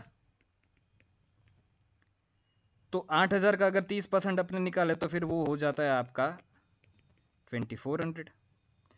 अब ये गुड्स जो 2400 का था वो आपका नहीं है, वो कंजाइनर का है, वो कंजाइनर अपनी बुक्स ऑफ अकाउंट में बताएगा। पर इस चीज को आपने जो है वो इस 50,000 में इंक्लूड कर लिया है, पर वो इंक्लूड नहीं होना चाहिए था। तो अब हमें उसको क्या करना पड़ेगा, माइनस करना पड़ेगा। तो इसको आपने जो है वो यहाँ पे बता दिया, 2400 आपने यहाँ पे माइनस कर दिया। 2400 कैसा है, तो 8,000 का 30%। अब ये फोर्थ वाला पॉइंट डिस्कस करते हैं कि भाई on 15th March goods of the sale value ₹10,000 were sent on sale और return basis to a customer भाई सेल ऑन रिटर्न बेसिस पे आपने 10,000 का सेल्स किया था, और वो कब किया था? आपने 15 मार्च को किया था। पीरियड ऑफ अप्रूवल जो है वो आपका 4 वीक का है। 15 मार्च को अगर आपने सेल्स किया, मतलब 31 मार्च के बाद आपका जो है वो पीरियड खत्म हो रहा है। 4 वीक का पीरियड मतलब ऑलमोस्ट 1 महीना। फिर वो क्या बोल रहे हैं कि 40% गुड्स जो है वो उन्होंने क्या कर दिया है, 10 अप्रैल को रिटर्न कर दिया है, और बाकी के लिए जो कस्टमर को हमने बिलिंग कर दी कब? 16 अप्रैल को। अब एक चीज़ समझना, इसके लिए यहाँ पे आते हैं। जब सेल ऑन रिटर्न पे आपका गुड्स जाता है तब आप जो है वो एक बार के लिए तो सेल्स रिकॉर्ड कर देते हो। तो हमने जब सेल्स किया होगा, ये सेल्स हमने कब किया होगा? 15 मार्च को किया होगा, ठीक है। 15 मार्च को जब हमने ये सेल्स किया तब हमने एंट्री कर दी debtors account debit to sales account, जो सेल्स की नॉर्मल एंट्री होती है वो। उसके बाद जब 31 मार्च आता है तो जो भी आपका गुड्स ऐसा है जो अप्रूवल पे है और उसका कोई भी अप्रूवल नहीं आया है, ना तो रिजेक्शन आया है, और टाइम पीरियड भी बाकी है, अगर ऐसा केस है तो फिर इस केस में आप ये सेल्स को क्या करते हो? रिवर्स कर देते हो। तो अभी आपने सेल्स को रिवर्स करने के लिए एंट्री कर दी क्या? Sales account debit to debtors account. और उसी दिन आप 31 मार्च को इस चीज का क्लोजिंग स्टॉक भी रिकॉर्ड करते हो। और क्लोजिंग स्टॉक जो आपका रिकॉर्ड होता है वो किस पे रिकॉर्ड होता है? हमेशा कॉस्ट पे रिकॉर्ड होता है, ठीक है। अब एक चीज समझना, 31 मार्च में वो चीज आपने बता दी होगी, तो क्या एज ऑन 31 मार्च अगर मैं देखने जाऊँ तो मेरे बुक्स ऑफ अकाउंट में कुछ भी सेल्स है क्या? नहीं है ना, क्योंकि मैंने यहाँ पे सेल्स रिकॉर्ड किया था और उसी सेल्स को मैंने यहाँ पे क्या कर दिया? रिवर्स कर दिया। तो अभी तो मेरे बुक्स ऑफ अकाउंट में सेल्स जो है वो क्या है? जीरो है, कुछ भी सेल्स नहीं है। अब क्या बोला जा रहा है कि भाई आपका 10 मार्च को उसने 60% गुड्स जो है वो क्या कर दिया? अप्रूव कर दिया, और 40% क्या कर दिया? रिजेक्ट कर दिया। अब मुझे एक चीज़ बताओ, अगर वो 40% रिजेक्ट कर रहा है तो क्या हमें रिजेक्शन की कोई भी एंट्री करने की ज़रूरत है क्या? ऑब्वियसली नहीं है। क्यों नहीं है? उसका रीज़न ये है कि भी आपके बुक्स ऑफ अकाउंट में सेल्स जीरो हो चुका है ऑलरेडी 31 मार्च को। यहाँ पे सेल्स रिकॉर्ड किया था, यहाँ पे उसको रिवर्स कर दिया, तो सेल्स तो आपके बुक्स ऑफ अकाउंट में जीरो हो चुका है। अब जो सेल्स है ही नहीं उसको रिवर्स करने की कोई एंट्री करने की ज़रूरत ही नहीं है। तो जो 40% रिजेक्ट हुआ है उसकी हमें कोई भी एंट्री करने की ज़रूरत नहीं है, लेकिन जो 60% अप्रूव हुआ है उसकी तो हमें एंट्री करनी पड़ेगी, और वो एंट्री हमारी हो जाएगी क्या? Debtors account debit to sales account. अब इसका पॉइंट क्या है समझना, जब यहाँ पे आप नेट सेल्स फाइंड आउट कर रहे हो तो नेट सेल्स में आपको जो है वो टोटल सेल्स सारा ही आपको इंक्लूड करना पड़ता है। तो उसमें ये जो 6,000 जो था आपका सेल ऑन अप्रूवल बेसिस पे 60% के हिसाब से जो बाद में अप्रूव हुआ, उसको भी आपको यहाँ पे ऐड करना पड़ेगा, ठीक है। तो ये 46,000 आपका कैसा है? तो 41,000 में से 1,000 सेल्स रिटर्न हो गया, 6,000 आपका का अप्रूवल पे था वो आपका अप्रूव हो गया, तो 46,000 ये आ गया। उसके ऊपर आपका 20% ग्रॉस प्रॉफिट है, उसको आप माइनस कर दोगे तो आपका 36,800 आ जाएगा। तो हम यहाँ पे क्या फाइंड आउट कर रहे थे? Cost of sales find out कर रहे थे। तो आपने स्टार्ट किया 15 अप्रैल की इन्वेंट्री से, उसमें से जो भी गुड्स गया उसको आपने वापस क्या कर दिया? एड बैक कर दिया। और ये क्या एड बैक किया? कॉस्ट। और जो भी गुड्स आपने परचेस किया था उसको आपने लेस कर दिया 5034। और जो गुड्स आपका था ही नहीं 2400 का जो इसमें इंक्लूडेड है उसको भी आपने माइनस कर दिया। तो फिर आपकी इन्वेंट्री आ गई 31 मार्च 2022 की 79,366। ठीक है, क्लियर। अब आते हैं क्वेश्चन नंबर 11 पे। क्वेश्चन नंबर 11 भी एक अच्छा क्वेश्चन है, समझना। Inventory taking for the year ended 31 March 2022 was completed by 10th अप्रैल। भाई इस बार भी जो है वो आपका रिवर्स वाला केस है। 31 मार्च को आप इन्वेंट्री की काउंटिंग कर नहीं पाए, 10 अप्रैल को आपने इन्वेंट्री की काउंटिंग की, और इस दिन आपने जो इन्वेंट्री की काउंटिंग की वो 16,75,000 आपने कॉस्ट निकाला। मतलब क्या कि भाई 10 अप्रैल को आप गए और इन्वेंट्री की जो काउंटिंग की उस टाइम आपने एक बार के लिए तो जो है वो इन्वेंट्री का अमाउंट फाइंड आउट कर लिया, और वो अमाउंट आपका जो 16,75,000, और ये आपका कॉस्ट है। सब कुछ जो है वो इस पे कॉस्ट पे ही रिकॉर्डेड है। After the end of the accounting year till the date of completion of inventory taking. मतलब क्या कि भाई 31 मार्च से लेके आपका 10 अप्रैल तक का पीरियड की बात कर रहे हैं। सेल्स जो इस दौरान आपका हुआ था वो कितना हुआ था? तो 68,750 का आपका सेल्स हुआ था इस दौरान। प्रॉफिट मार्जिन क्या है? 33.33% ऑन कॉस्ट। अगर 33.33% ऑन कॉस्ट है मतलब 1/3 ऑन कॉस्ट है, तो सेल्स पे कितना? 1/4, दैट इज 25% आपका। ठीक है, आगे क्या बोल रहे हैं देखते। Purchase for the next year, मतलब इस पीरियड में ये जो 10 दिन का पीरियड था उस पीरियड में आपका परचेज जो है वो दिया गया है, और ये परचेज भी कितना दिया गया है आपको 90,000 है, पर ये 90,000 में से आपको जो है वो 10% क्या माइनस करना पड़ेगा, ट्रेड डिस्काउंट माइनस करना पड़ेगा। तो नेट परचेज अगर अपने देखने जाए तो वो हो जाता है 81,000 का। ठीक है, फिर क्या बोल रहे हैं, during this period goods were added to inventory at a markup price of ₹3,000 in respect of sales return. Simple आपको इतना बोलना चाह रहा है कि भाई ये जो आपने सेल्स किया था उसमें आपका कुछ सेल्स रिटर्न भी है, तो सेल्स रिटर्न आपका कितना है 3,000 रुपये का है। ठीक है, अब हमें तो नेट सेल्स चाहिए होता है, तो 68,750 में से अपने 3,000 को माइनस कर देंगे तो हमें नेट सेल्स मिल जाएगा। अब इसके बाद क्या बोल रहे समझना, आफ्टर इन्वेंट्री टेकिंग मतलब क्या, आपने ये 16,75,000 आपने फाइंड आउट कर लिया, इन्वेंट्री टेकिंग कर दी, उसके बाद आफ्टर इन्वेंट्री टेकिंग क्या हमें मालूम पड़ा, तो हमें ये मालूम पड़ा it was found that there were certain very old slow moving item costing ₹11,250। तो 11,250 की एक ऐसी आइटम थी जो इसमें इंक्लूडेड थी, और इस पे ये कॉस्ट पे ही इंक्लूडेड है, 11,250 ही इंक्लूडेड है इस चीज में, जो स्लो मूविंग थी, और उसको हमें लेके जाना है टेकन एट ₹5250। मतलब क्या कि भाई हमें 11,250 में से कुछ अमाउंट राइट ऑफ करना है और उसको लेके जाना है कितने पे 5250। ठीक है, तो 11,250 में से अपने कितना राइट ऑफ करे तो फिर हम 5250 पे आ जाएंगे, तो वो आपका निकल के आ जाता है 6,000 रुपये। कि भाई 11,250 में से मैं अगर 6,000 रुपये माइनस करूंगा तो मेरा आ जाएगा 5250। ठीक है, दूसरा क्या बोल रहे हैं कि भाई due to heavy flood certain goods costing ₹15,500। मतलब क्या कि ये जो 15,500 है वो ही इस अमाउंट में इंक्लूडेड है 16,75,000 में। Were received from the supplier beyond the delivery date of the customer. As a result, the customer refused to take delivery and net realizable value of the goods were estimated ₹12,500। मतलब क्या कि 15,500 का एक goods था जिसकी delivery हमें time पे नहीं है, इसकी वजह से हम कस्टमर जो है वो डिलीवरी लेने से मना कर रहा है। अब ये जो है वो स्पेशलाइज गुड्स था, तो अब इसकी नेट रियलाइजेबल वैल्यू जो मार्केट में हमें मिल सकती है वो कितनी मिलेगी, तो 12,500 हमें मिलेगी। तो अब इसमें भी कुछ हमें जो है वो राइट ऑफ करना पड़ेगा, तो 15,500 में से हम कितना राइट ऑफ करें कि हमको जो है वो 12,500 आ जाए, तो हमें जो है वो 3,000 रुपये उसमें से राइट ऑफ करने पड़ेंगे।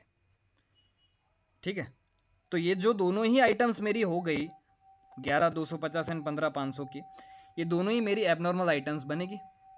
पर एक चीज़ ध्यान रखना, इसके पहले भी एक हमने एबनॉर्मल आइटम वाला सम देखा था, पर वो तो जो है वो राइट ऑफ करने के बाद वाली जो अमाउंट थी वो इन्वेंट्री में इंक्लूडेड था।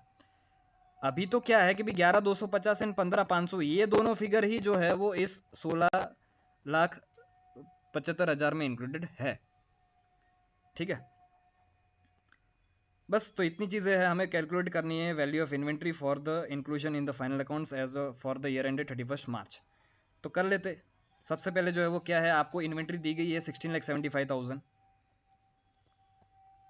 ये टोटल था 16,75,000 में एबनॉर्मल आइटम्स भी इंक्लूडेड थी, तो उन दोनों को हमने यहाँ पे अलग कर दिया, माइनस कर दिया 11,250 एंड 15,500, तो फिर नॉर्मल आइटम्स कितनी होगी 16,48,250।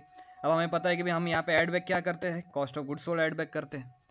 कॉस्ट ऑफ गुड्स सोल्ड कैसे फाइंड आउट करेंगे, तो नेट सेल्स माइनस आपका ग्रॉस प्रॉफिट। नेट सेल्स कैसे फाइंड आउट किया, तो हमने यहाँ पे देखा कि सेल्स कितने का था 68,750 का, और सेल्स रिटर्न कितने का था 3,000 का, तो उसको माइनस कर दिया तो 65,750 आपका नेट सेल्स आ गया।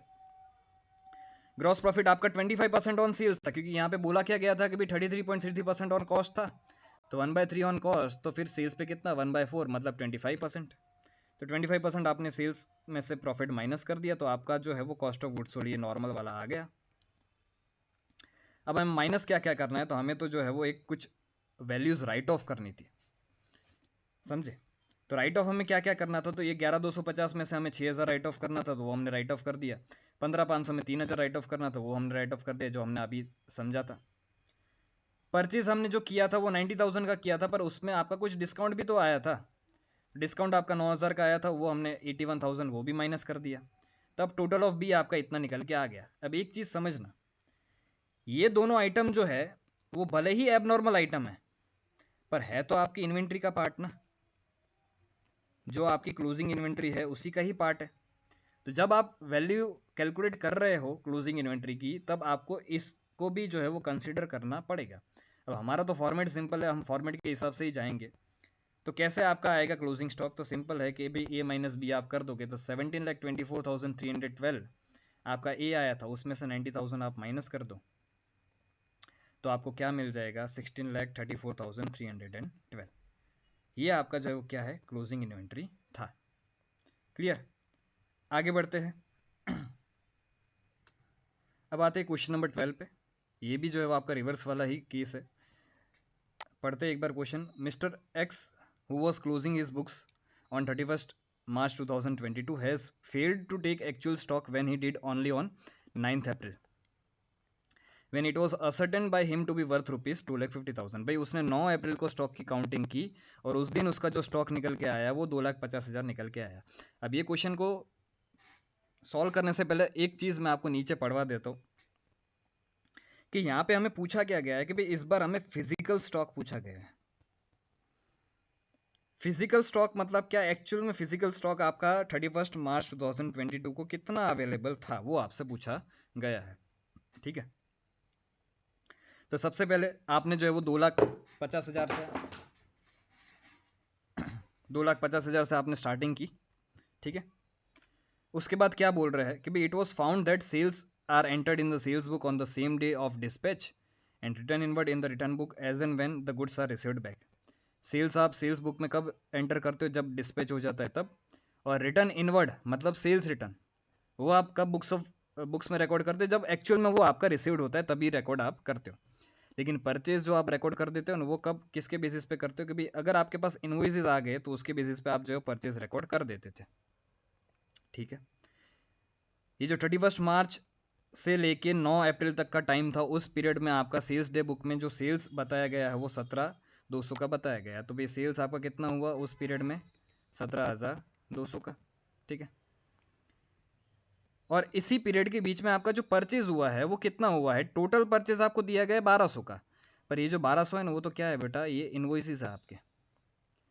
अगर फिजिकली देखने जाए तो भाई 500 के गुड्स तो आपके ऐसे थे जो अभी तक आपको रिसीव्ड ही नहीं हुए थे जब तक आपने स्टॉक टेकिंग की। तो इस दिन जब आपने फिजिकली काउंटिंग किया होगा तब इसमें आपके ये 500 के गुड्स एक्चुअली कंसिडर किए ही नहीं गए थे, क्योंकि ये रिसीव्ड ही नहीं हुए थे। सिर्फ इसके इनवॉइसेस आपको रिसीव्ड हुए। तो नेट इस पीरियड के बीच में जो फिजिकली गुड्स आपके पास आए वो तो कितने आए? तो 1,200 में से मैं अगर 500 को माइनस कर दूं तो आपके पास टोटल फिजिकली गुड्स जो आए वो 700 के ही आए। तो मेरा नेट परचेज इस पीरियड का जो बन के आ जाएगा वो कितना बनेगा? आपका 700 रुपये बनेगा। ठीक है, अब आगे क्या बोल रहे हैं कि goods invoice during the month of March 2022।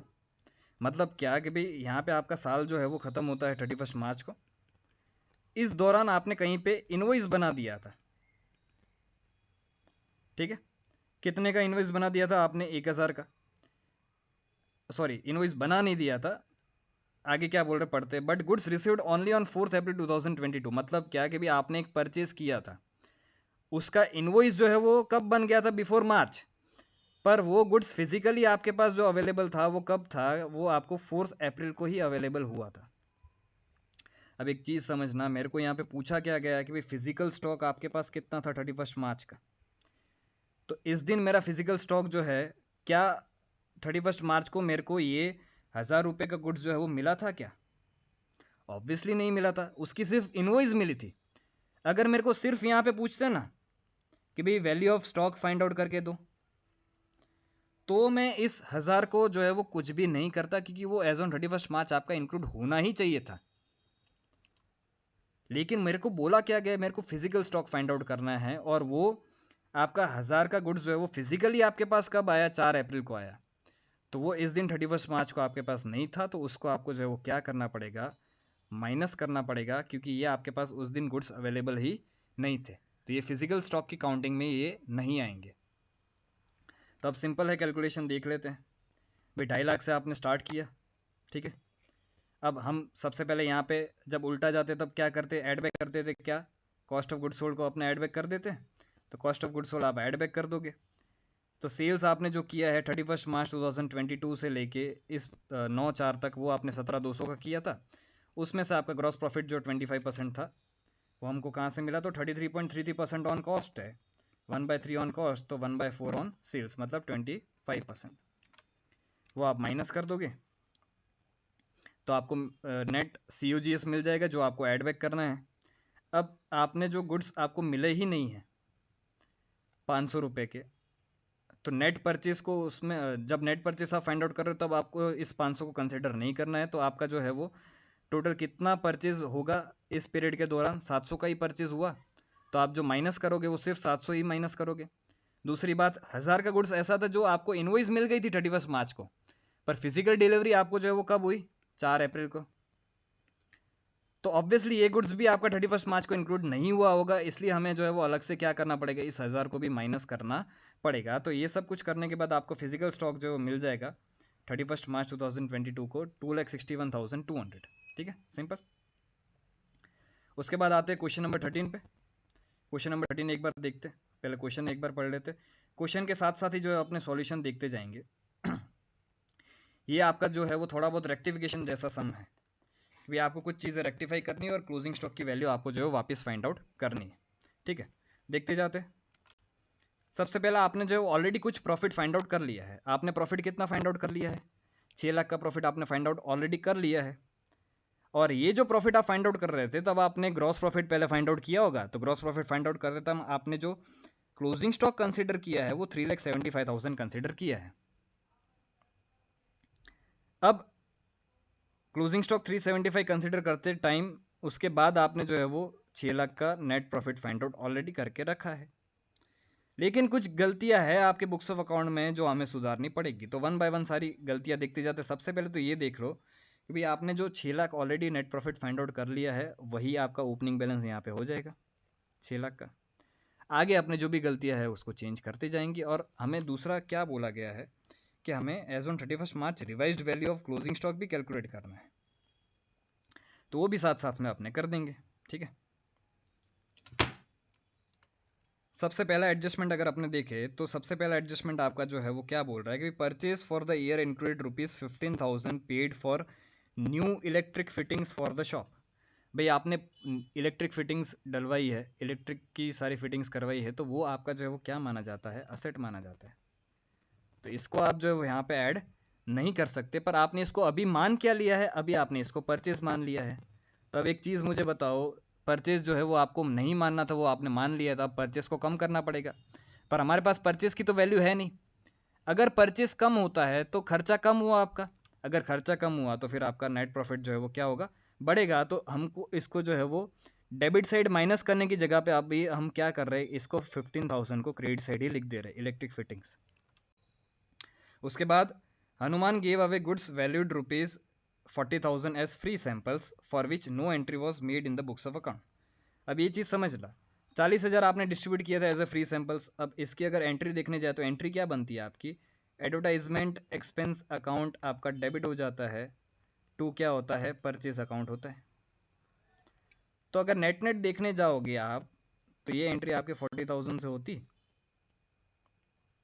अब मुझे बताओ कि ये भी क्या आपका खर्चा है और ये भी आपका खर्चा है, एक खर्चा आपका इंक्रीज हो रहा है, एक खर्चा आपका जो डिक्रीज हो रहा है। तो जो आपका परचेज जो है वो डिक्रीज हो रहा है, जो आपने फ्री सैंपल्स है बांटे थे, तो परचेज जो डिक्रीज हो रहा है उसको हम जो क्रेडिट साइड बताएंगे। तो आपका जो है वो 40,000 यहाँ पे एक तो दिख गया, और एडवर्टाइजमेंट का खर्चा आपका बढ़ रहा है तो फिर उसको हम जो है वो डेबिट साइड बता देंगे। तो नेट नेट तो इफेक्ट कुछ भी नहीं है, 40,000 इधर भी आ गया, 40,000 इधर भी आ गया, पर फिर भी हमें बताना तो पड़ेगा।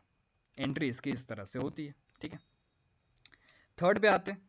थर्ड क्या बोल रहे हैं, invoices for goods amounting ₹2,50,000 have been entered on 27 March 2022 but the goods were not included in the stock. भाई आपने इनवॉइसेस एंटर कर दिए थे, परचेज आपने रिकॉर्ड कर दिया था, खर्चा आपने रिकॉर्ड कर दिया था, लेकिन ये गुड्स जो है वो 2.5 लाख के आपने गुड्स जो है वो क्लोजिंग स्टॉक की काउंटिंग में कंसिडर नहीं किए थे। अब मुझे एक चीज़ बताओ, अगर क्लोजिंग स्टॉक बढ़ता है, क्लोजिंग स्टॉक आपका ट्रेडिंग अकाउंट में क्रेडिट साइड आता है, तो अगर क्लोजिंग स्टॉक आपका बढ़ेगा, क्रेडिट साइड की अमाउंट बढ़ेगी, तो ऑटोमेटिकली प्रॉफिट भी जो है वो क्या होगा, आपका बढ़ेगा। तो अभी हमें जो है वो खर्चा तो हमने रिकॉर्ड कर दिया है, बोल दिया है ना कि इनवॉइसेस हैज बीन रिकॉर्डेड पर इंक्लूडेड नॉट इन स्टॉक। तो हमें अभी सिर्फ उसको स्टॉक में कंसिडर करना है। तो अगर स्टॉक में कंसिडर करना है तो हमें 2.5 लाख जो है वो क्या करना पड़ेगा, यहाँ पे क्रेडिट साइड बताना पड़ेगा। और क्रेडिट साइड बताओगे मतलब प्रॉफिट आपका इंक्रीज हो जाएगा। और एक चीज़ इस पे स्टॉक का भी तो इफेक्ट आएगा। स्टॉक भी आपका जो है वो 2.5 लाख से क्या होगा, इंक्रीज होगा। आपका ओपनिंग बैलेंस जो था, मतलब जहाँ से आपने स्टार्ट किया था, वो 375 आपने ऑलरेडी फाइंड आउट करके रखा था, उसमें आप जो है 2.5 लाख को ऐड कर दोगे। उसके बाद क्या बोल रहे हैं पे, गुड्स कॉस्टिंग ₹75,000, नहीं पहले फोर्थ एडजस्टमेंट देखते। In March 2022 ₹2 lakh sold and delivered were taken in the sales for April 2022। भाई आपका मार्च का सेल्स था, आपने गलती से उसको अप्रैल में ले लिया, तो भाई अब क्या करेंगे, सेल्स को वापस यहाँ पे आपका मार्च में ले लेंगे। अगर सेल्स बढ़ेगा तो ऑटोमेटिकली क्या होगा, आपका प्रॉफिट भी तो बढ़ेगा। तो हमें जो वो इसको क्रेडिट साइड लिखना पड़ेगा। अब बच्चे को यहाँ पे कन्फ्यूजन आता है कि भाई 2 लाख को हम जो है वो क्लोजिंग स्टॉक में माइनस क्यों नहीं कर रहे, क्योंकि हम तो सेल्स बढ़ा रहे। अगर सेल्स बढ़ेगा तो स्टॉक तो कम होगा ना। मुन्ना मेरे को एक चीज़ बताओ कि भाई आप जब 2 लाख का सेल्स रिकॉर्ड कर रहे थे और वो तो आपने सेल्स कर दिया, जब 31 मार्च आया उस दिन आपने इन्वेंट्री टेकिंग की होगी, क्या उस इन्वेंट्री टेकिंग में ये 2 लाख के जो गुड्स थे उसका क्या COGS आपने इंक्लूड किया होगा? आप काउंटिंग करने गए थे तब आपके पास ये गुड्स तो थे ही नहीं ना, तो ये चीज़ इसमें इंक्लूडेड ऑलरेडी नहीं है, तो वापस इसको माइनस करने की ज़रूरत नहीं है। ये सिर्फ और सिर्फ हमारा सेल्स दिखेगा, हमारा ये क्लोजिंग स्टॉक में इसका कुछ भी इफेक्ट नहीं आएगा। उसके बाद goods costing ₹75,000 were sent on sale or return in March 2022 at a margin of 33.33% on cost. Though approval was given in April 22, these were taken as sales for March. अब एक चीज़ समझना, हमने ये चीज़ पढ़ी थी, लास्ट वाला पॉइंट जो है वो क्या बोल रहा है कि good costing ₹75,000 were sent on sale or return basis in March 2022, और तब आपका प्रॉफिट मार्जिन जो था वो 33.33% ऑन कॉस्ट है। अप्रूवल जो है, और ये जो आपको दिया गया है 75,000 वो भी तो कॉस्ट ही दिया गया है। अप्रूवल जो है वो आपको मिला कब, अप्रैल 2022 में मिला। लेकिन बोल क्या रहे कि भाई इसको आपने एज सेल्स बता दिया है मार्च में, पर सेल और अप्रूवल वाला कंसेप्ट हमने ऊपर भी पढ़ा था कि भाई उसको आप सेल्स नहीं बता सकते। मतलब क्या समझना है यहाँ पे, जब आपने सेल्स एक्चुअल में किया होगा तब आपने एंट्री कर दी होगी debtors account debit to sales account 1 lakh से, ठीक है। अब 1 लाख कैसा है, तो 75,000 प्लस 33.33%, 1 लाख आ गया आपका। लेकिन जब 31 मार्च आता है तब आपको जो है इसको क्या करना पड़ता है, सेल्स को रिवर्स करना पड़ता है, अगर कोई भी अप्रूवल नहीं आया और टाइम पीरियड भी बाकी है। तो यहाँ पे आपका 1 लाख का सेल्स जो है वो कम हो जाएगा, सेल्स रिवर्स हो जाएगा, और उसी चीज़ को हमें इन्वेंट्री बताना पड़ता है। और इन्वेंट्री जो आप बताते हो वो किस पे बताते हो, कॉस्ट पे बताते हो। तब यहाँ पे समझना 2 इफेक्ट आएंगे, एक तो सेल्स कम हुआ, सेल्स कम हुआ मतलब प्रॉफिट आपका जो है कम हो जाएगा, लेकिन आपकी साथ साथ में क्लोजिंग स्टॉक भी तो बढ़ रहा है। तो क्लोजिंग स्टॉक अगर बढ़ता है तो आपका प्रॉफिट जो है बढ़ता है, क्योंकि वो क्रेडिट साइड आता है। तो इसका इफेक्ट जो है वो क्या होगा, सेल्स आपका जो है वो यहाँ पे 1 लाख से कम हो रहा है, वो आपने कम कर दिया, और यहाँ पे 75,000 से आपका इन्वेंट्री जो है वो बढ़ रहा है, तो वो आपने बढ़ा दिया। तो नेट नेट आपका जो है वो 25,000 से प्रॉफिट कम हुआ, और ये इन्वेंट्री भी बढ़ रही है, तो फिर ये चीज़ जो है वो आपका 75,000 यहाँ पे क्लोजिंग स्टॉक की वैल्यू में भी आप ऐड कर दोगे। तो बस इतनी ही एडजस्टमेंट्स थी इसमें। ये सब कुछ पुटअप करने के बाद आपको जो है वो एडजस्टेड नेट प्रॉफिट मिल जाएगा 10,40,000 का, और revised value of closing stock आपको जो मिल जाएगा वो कितना मिलेगा, 7 लाख का, ठीक है। ओके, अब चलते हैं नेक्स्ट सम पे, क्वेश्चन नंबर 14 पे।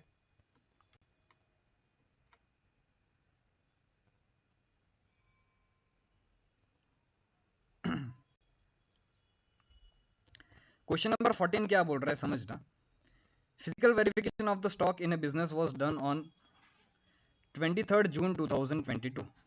भाई इस दिन आपने फिजिकल वेरिफिकेशन किया था 23 June. The value of stock was 48 lakh. Physical verification किया है मतलब समझना कि भाई इस दिन आप गए थे, काउंटिंग की, एक एक इन्वेंट्री को सबको टोटल किया, और वो आपकी इन्वेंट्री निकल के आई कितनी, 48 lakhs. Following transaction took place between 23 June to 30 June. तो ये जो है वो ना आपको सीधा सीधा ही जाना है, ये उल्टा वाला ट्रांजेक्शन नहीं है। 23 जून से लेके आपका 30 जून का ट्रांजेक्शन है, समझे। तो ये सीधा सीधा ही जाने वाला ट्रांजेक्शन है। अब आपको जो है वो स्टॉक दिया गया है 48 लाख, वो फिजिकल वेरिफिकेशन के हिसाब से आपने फाइंड आउट किया होगा। आगे पढ़ते क्या बोल रहे, out of the goods sent on consignment goods at cost worth ₹2,40,000 were unsold. मतलब क्या कि भाई पहली बात तो आपने गुड्स भेजे हैं कंसाइनमेंट पे, मतलब आप क्या बन गए, कंसाइनर बन गए। और हमें एक चीज पता है कि भाई जो इन्वेंट्री रिकॉर्ड करता है वो कंसाइनर रिकॉर्ड करता है, कंसाइनी जो है वो रिकॉर्ड नहीं करता है। तो ये 240 के गुड्स जो है वो आपके ही थे, आपने कंसाइनमेंट पे भेजे थे, लेकिन आपने यहाँ पे जब फिजिकल वेरिफिकेशन किया तब आपने 48 लैक्स फाइंड आउट किया। तो ये जो 240 है वो आपके फिजिकल वेरिफिकेशन में तो इंक्लूड नहीं हुए होंगे, पर ये इन्वेंट्री तो आपका ही है। तो इस 240 को हमें क्या करना पड़ेगा, ऐड करना पड़ेगा। तो यहाँ पे हमने जो है वो इसको क्या कर दिया, 2,40,000 को ऐड कर दिया। ठीक है, उसके बाद purchase of 4 lakh were made out of which goods worth ₹160 were delivered on 5 July 2022। पे टोटल हमने इस दौरान से 23 जून से 30 जून के बीच में हमने जो परचेस किया वो 4 लाख का परचेस किया, लेकिन 160 का गुड्स ऐसा था जो अभी तक हमको डिलीवर नहीं हुआ है।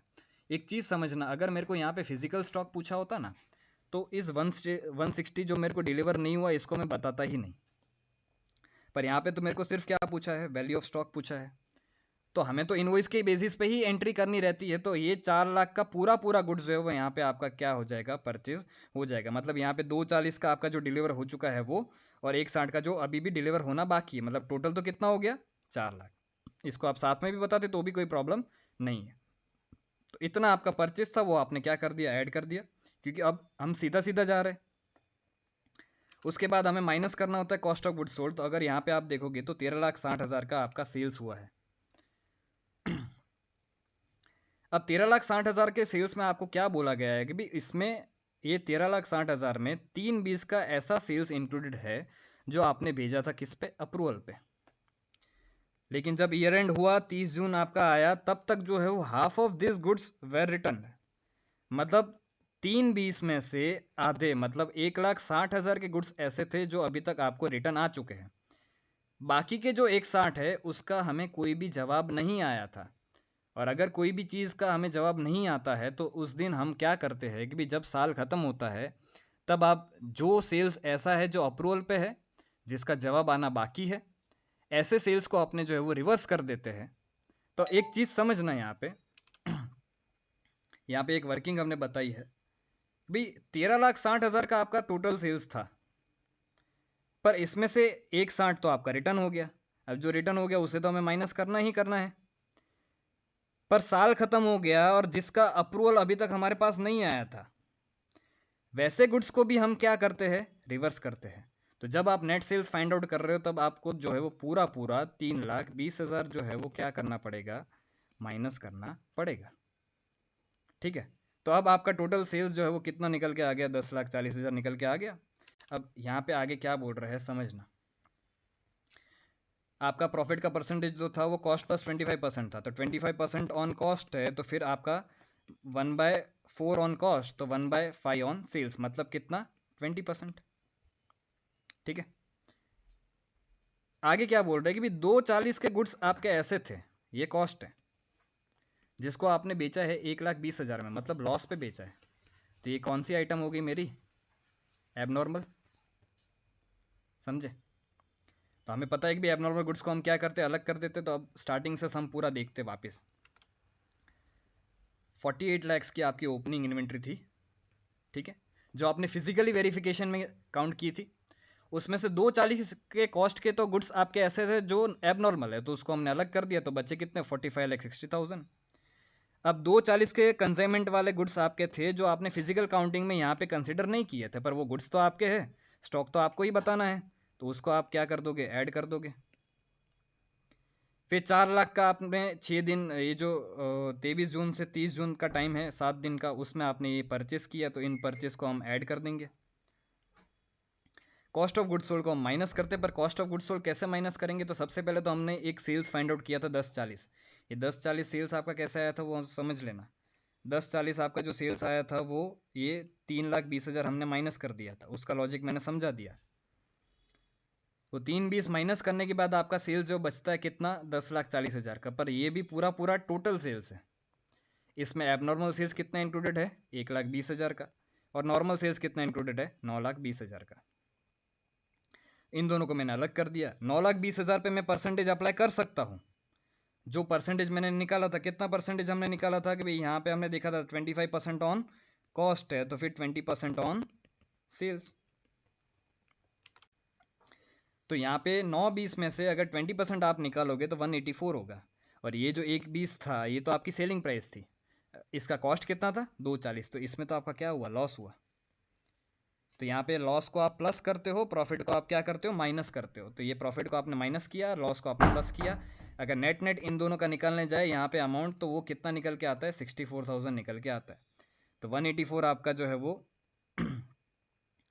प्रॉफिट था, 120 का लॉस था। नेट नेट आपका 64,000 का क्या निकल के आया, आपका नेट प्रॉफिट निकल के आया। ठीक है, इन सब को टोटल करके हम total of B find out कर लेंगे। और फिर हम जो है वो क्लोजिंग इन्वेंट्री कैसे फाइंड आउट करेंगे 30 जून की। तो 54,40,000 में से आप 9,76,000 को माइनस कर दोगे तो आपकी value of stock as on 30 June जो है वो निकल के आ जाएगी 44,64,000। ठीक है, क्लियर।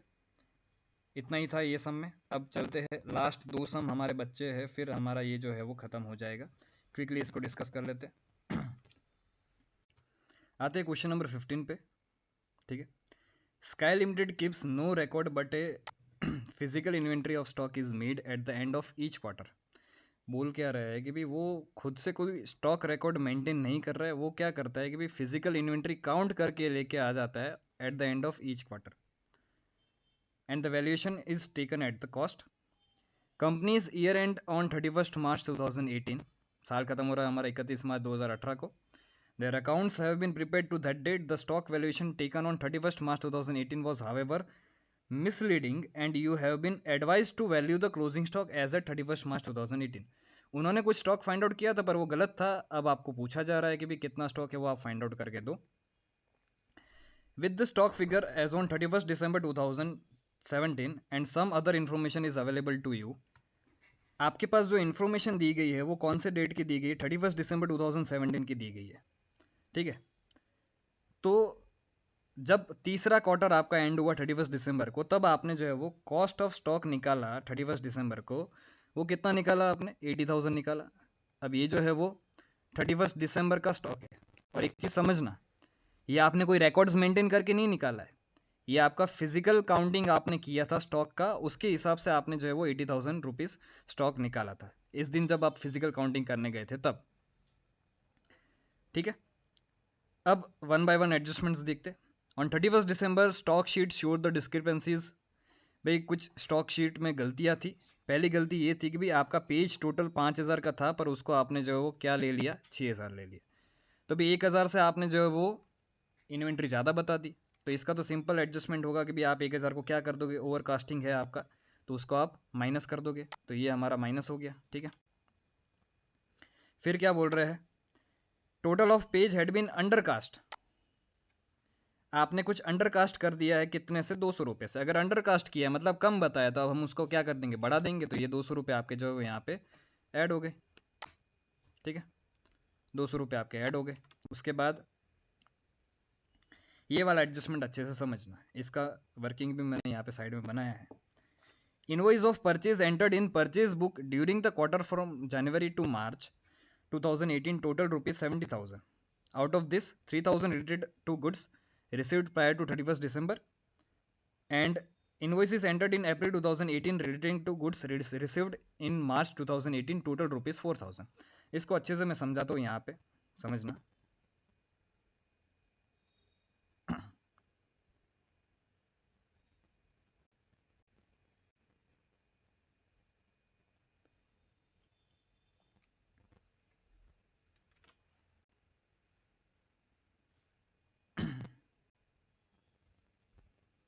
ये रहा,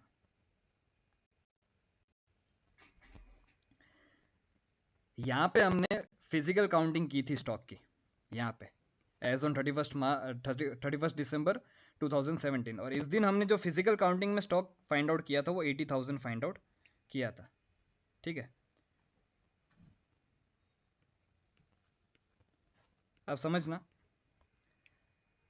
31 दिसंबर से पहली बात तो ये सीधा सीधा वाला सम है, मतलब सीधे सीधे वाले सम में क्या करते थे, परचेज और डायरेक्ट एक्सपेंस को ऐड करते थे और COGS को माइनस करते थे। तो 31 दिसंबर का आपका स्टॉक जो है वो निकल के आ गया था आपका 80,000 रुपीज़। बट उसके बाद आपने जितने भी परचेजेस किए होंगे, ये 70,000 के आपने परचेज किए, तो इन परचेज को वैसे तो आपको क्या करना पड़ता था, ऐड करना पड़ेगा। पर एक चीज समझना यहाँ पे, ये तो 70,000 जो है ना वो परचेज के इनवॉइसेस दिए गए हैं कि ये 70,000 आपने इनवॉइसेस के बेसिस पे क्या कर दिया, ऐड कर दिया अभी तो। लेकिन 3,000 का गुड्स ऐसा था जो आपको इस 70,000 में से 3,000 का गुड्स ऐसा था जो आपको मिल कब गया था, 31/12/2017 के पहले ही मिल चुका था।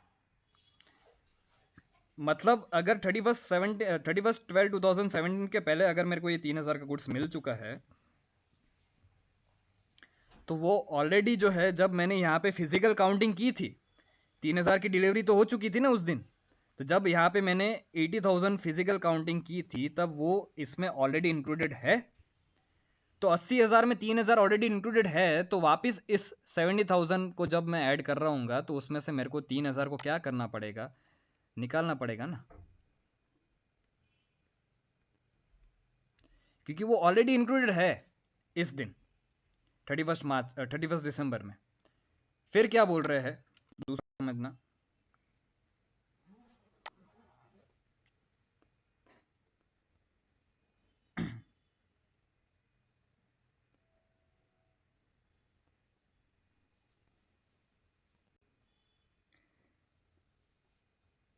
invoices entered in April 2018 relating to goods received in March 2018 total rupees 4,000। मतलब क्या कि भाई आपके गुड्स 4,000 के गुड्स ऐसे थे जिसके इनवॉइसेस जो है वो आपको यहाँ पे कहीं पे 31 मार्च के बाद मिले, पर वो गुड्स मेरे पास फिजिकली तो 4,000 के गुड्स मेरे पास इसी दिन आ गए थे। तो अगर मेरे पास 4,000 के गुड्स जो है वो इसी दिन आ गए थे, मतलब ये इस पीरियड का ही परचेज हुआ, तो इस 4,000 को जो है मुझे क्या करना पड़ेगा। अच्छा, इनवॉइसेस मेरे को कब मिला है, अप्रैल में मिला है, तो क्या वो अप्रैल के इनवॉइसेस इसमें इंक्लूडेड है क्या, नहीं। ये 70,000 तो इनवॉइसेस जो है वो इस पीरियड के ही इनवॉइसेस है, तो यहाँ की इनवॉइसेस जो है वो इसमें इंक्लूडेड नहीं है, पर ये इस पीरियड का ही परचेज आपका है, तो फिर इसमें मुझे क्या करना पड़ेगा, 4,000 को ऐड करना पड़ेगा। तो फिर इससे आपको जो है वो आपका नेट परचेज मिल जाएगा। तो नेट परचेज अगर आप यहाँ पे देखोगे तो 70,000 में से 3,000 माइनस हो गया और 4,000 आपने प्लस कर दिया, तो 71,000 का आपका नेट परचेज आ गया। उसके बाद वाला एडजस्टमेंट देखते हैं। Sales invoice to customer total ₹90,000। आपने सेल्स के इनवॉइसेस जो बनाए इस दौरान, कौन से पीरियड की बात हो रही है, तो 31 दिसंबर से लेके 31 मार्च की बात हो रही है। इस पीरियड में आपने जो सेल्स के इनवॉइसेस बनाए वो 90,000 के बनाए। Out of this 5,000 related to goods dispatch before 31 December 2017। अब मुझे पता है कि भाई मुझे इस पीरियड का सेल्स फाइंड आउट करना है, और सेल्स फाइंड आउट करके उसमें से मेरे को प्रॉफिट माइनस करना है, तो मेरे को क्या मिल जाएगा, COGS मिल जाएगा। अभी के लिए थोड़ी देर के लिए ऐसा समझ लो कि भाई यही COGS है और इसी फिगर को हम माइनस कर देते हैं। अभी के लिए भूल जाओगे भाई इसमें कुछ प्रॉफिट था, तो थोड़ा समझने में आसानी रहेगी। मुझे इस पीरियड का एक्चुअल जो सेल्स आपका है वो फाइंड आउट करना है।